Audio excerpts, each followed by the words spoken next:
sela dari eksepsi kami. 11 eksepsi yang kami ajukan, 10 menurut majelis hakim itu masuk dalam pokok perkara. Artinya harus bisa dibuktikan terlebih dahulu tentang apa yang ada dalam eksepsi kami dalam sidang pokok perkara. Artinya sidang pokok perkara itu adalah sidang memeriksa bukti, memeriksa saksi-saksi. Jadi dari 11, 10 semuanya masuk dalam pokok perkara. Sehingga sidang dilanjutkan untuk proses pemeriksaan saksi dan bukti pada sidang berikutnya hari Kamis depan. Satu eksepsi kami itu tidak ditolak juga dengan alasan tidak ada kewajiban dari hakim untuk menunda perkara pidananya. Tuh. Jadi dari 11, 10 terkait pokok perkara, yang satu eksepsi saya tidak dapat ditolak juga dengan alasan tidak ada kewajiban hakim untuk menunda perkara pidana walaupun ada perkara perdata. Seperti itu. Minggu depan itu saksi dari saksi dari jaksa. Jaksa mengajukan saksi dan apakah saksinya siapa saya belum tahu karena itu kewenangan daripada jaksa. Kita ikuti prosesnya. Yang jelas tadi sudah terang benderang majelis hakim menyatakan dari 11 eksepsi yang kami ajukan, 10 itu sudah masuk pokok perkara dan harus bisa dibuktikan di dalam proses pemeriksaan saksi dan bukti sehingga eksepsi kami ditolak. Tapi respon Niki sendiri gimana Bang setelah Niki malah lebih siap karena bagi dia ini lebih bagus kalau proses pemeriksaan terhadap para saksi, terutama saksi yang melaporkan dia. Nanti kita lihatlah proses selanjutnya.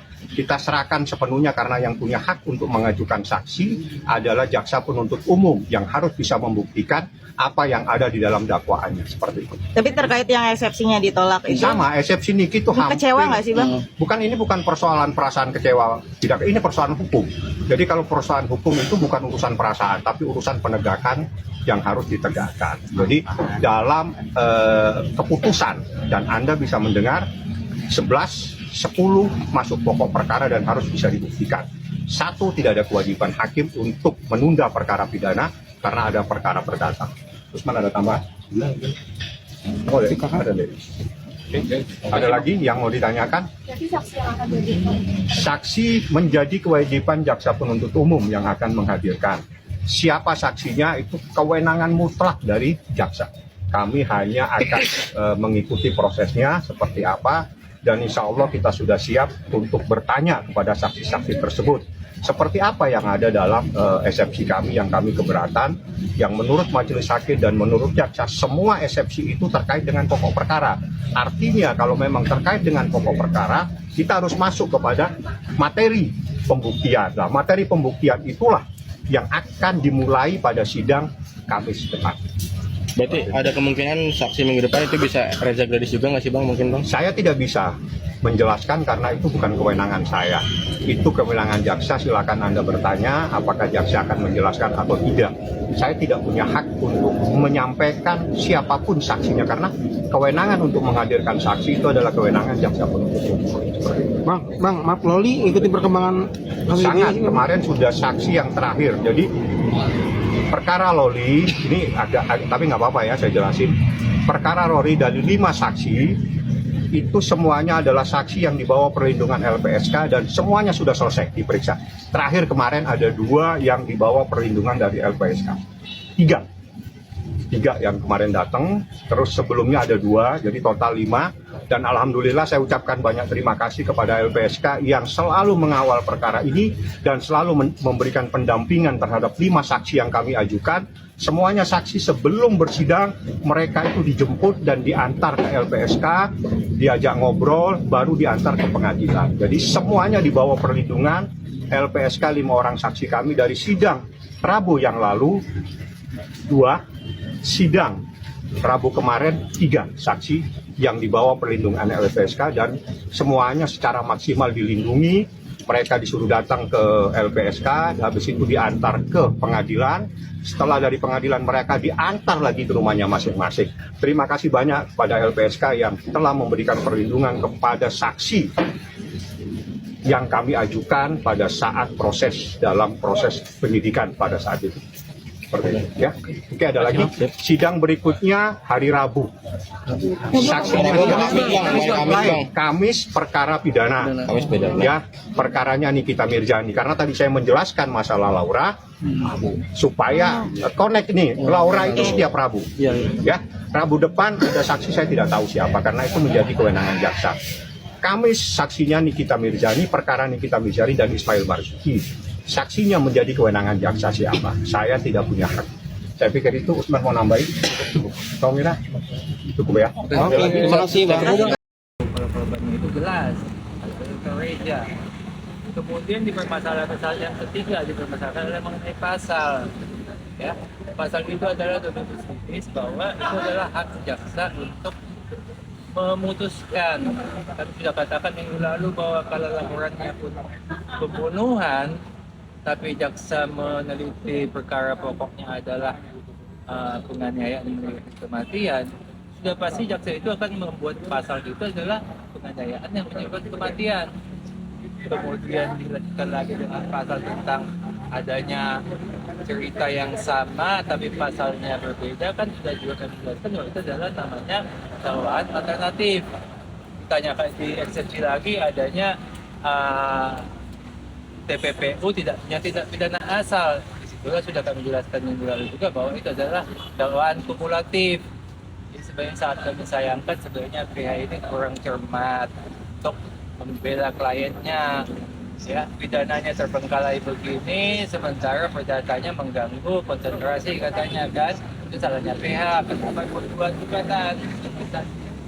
Ya, demikian. Tadi kan Afif juga menyebutkan bahwa ada yang dari pihak PH-nya berulang-ulang, Bang, tadi pas dibacakan. Ya, memang pada prinsipnya memang nggak boleh apa memang ya hak diulang-ulang sebenarnya, dan itu mempengaruhi penilaian nggak sih, Bang? bukan nggak boleh. Jadi kan sudah kami jelaskan bahwa intinya itu hanya 3 itu saja, tapi dipecah menjadi 11. Akibatnya kan isinya itu aja. Begitu tadi dibacakan bahwa eksepsi yang keempat sama dengan eksepsi 1-2. Ya memang eksepsi itu isinya diulang-ulang. Jadi kalau mau cermat sebenarnya disingkat aja, 3 aja eksepsinya, sebenarnya usah sampai 11 begitu. Lebih baik lah kelihatannya, lebih elegan lah. Ya. Coba saya Ya mungkin harapan kami kepada terdakwa ini, cobalah menyadari semua apa yang terjadi saat ini, karena ternyata eksepsi kan ditolak oleh majelis hakim. Jadi untuk kedepannya, ubahlah sikap dan perilakunya yang selama ini begitu angkuh dan sombong, supaya coba kembali. Seperti kita tahu bahwa pengadilan itu adalah tempat persidangan yang mulia. Jadi supaya dalam persidangan ini berlaku sopan, itu yang pertama yang perlu dilakukan oleh terdakwa. Kedua, jangan berbelit-belit memberikan keterangan nantinya, dan buka semua permasalahan bagaimana sih sebenarnya cerita permasalahan ini, sehingga hakim itu melihat ada etikat baik dari terdakwa ini, bahwa dengan adanya keterbukaan yang dilakukan oleh terdakwa mungkin bisa meringankan terdakwa. Dan juga untuk hal-hal yang apa yang telah terjadi selama ini, menyesali atau tidak, itu menjadi pertimbangan hakim nantinya, bukan membebaskan tapi meringankan hukuman. Itu harapan kami supaya terdakwa ini benar-benar menyadari hal ini, jangan lagi lah sombong dan angkuhnya itu ditunjukkannya. Kasihan, karena memang sanksi hukumnya sangat berat ini. Harapan kami itu. Ya, jadi harus terbuka lah, dijelaskan semua itu persoalannya. Tidak usah ada yang ditutupi dengan pengertian begini. Mungkin bisa meringankan bahwa pelaku utamanya bukan terdakwa ini, tapi adalah orang lain yang melakukan. Dia hanya terbawa mau menikmati uangnya saja. Jadi supaya jelas, jangan dia mau korban, ya apa boleh buat lah. Kalau begitu hukumannya buat dia nantinya. Ya. Bang, dari pihak awal masih mengejar 2 orang berinisial O dengan S ya, Bang. Sampai sejauh ini pembuktiannya kan seperti apa, Bang, nanti? Nanti di persidangan kita lihat, kan minggu depan sudah mulai masuk pembuktian. Salah satunya adalah pemeriksaan saksi-saksi. khususnya untuk saksi korban nanti minggu depan itu yang pertama-tama diperiksa. Nanti proses ini kita lihat siapa sih sebenarnya pelakunya, pelaku utamanya. Nah ini tergantung kepada terdakwa. Kalau terdakwa tidak mau membukanya, nah, itu dia menanggung. Tapi kalau dia mau terbuka ini semua, bisa mengingatkan bagi terdakwa. Berarti dibutuhkan kerjasama ya Bang dari terdakwa tersebut ya? Ya memang terdakwa harus membuka ini semua. Kan tanpa dibuka oleh terdakwa ini agak sulit untuk mengikutkan pihak lain. Harapan kami, bukalah semua ini permasalahan, jelaskan, sehingga hakim bisa melihat, majelis hakim bisa melihat, oh ya memang dia sudah terbuka semua permasalahan dan terang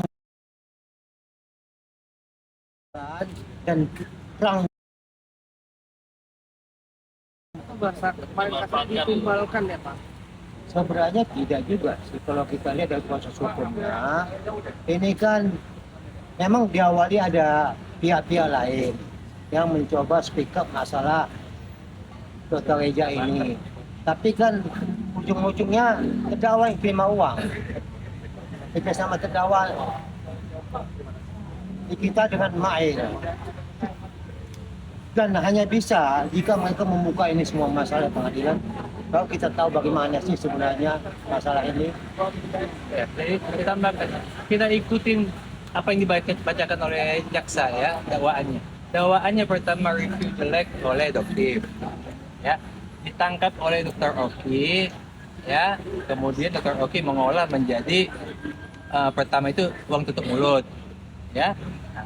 Kemudian setelah uang tutup mulut ini muncul, dilepas kepada Nikita dan Mail untuk melaksanakan untuk eksekusi daripada mengeksekusi yang diawali oleh Doktif dan Dr. O ini dieksekusi oleh Nikita dan Mail. Jadi mereka sebenarnya hanya mengeksekusi apa yang sudah dirancang oleh Doktif dan Dr. O ini. Jadi perancangnya dari sana, pelaksananya mereka berdua.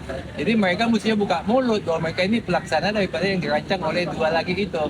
Nah, seperti itu. Berarti bisa dibilang hukuman terberat ketika merancang ya Bang? Kalau dia mau berterus-terang dalam persidangan ini, bisa perancangnya ini, perancang mode ini yang duluan sebenarnya.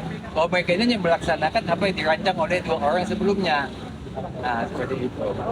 Bang, persiapan DRP sendiri saksi di persidangan Bang? Oh, kalau masalah saksi itu kan wajib ya. Tanggal berapa katanya besok? Tanggal 24 ya? Kamis tanggal 24, itu memang sudah kewajiban sesuai dengan pasal 160, itu nomor pasal lagi kita ya. Sesuai dengan pasal 160 ya, itu memang saksi korban harus diperiksa terlebih dahulu supaya nanti saksi lainnya itu bisa menyatakan pendapatnya sesuai apa tidak dengan korban, apa bertentangan dengan korban.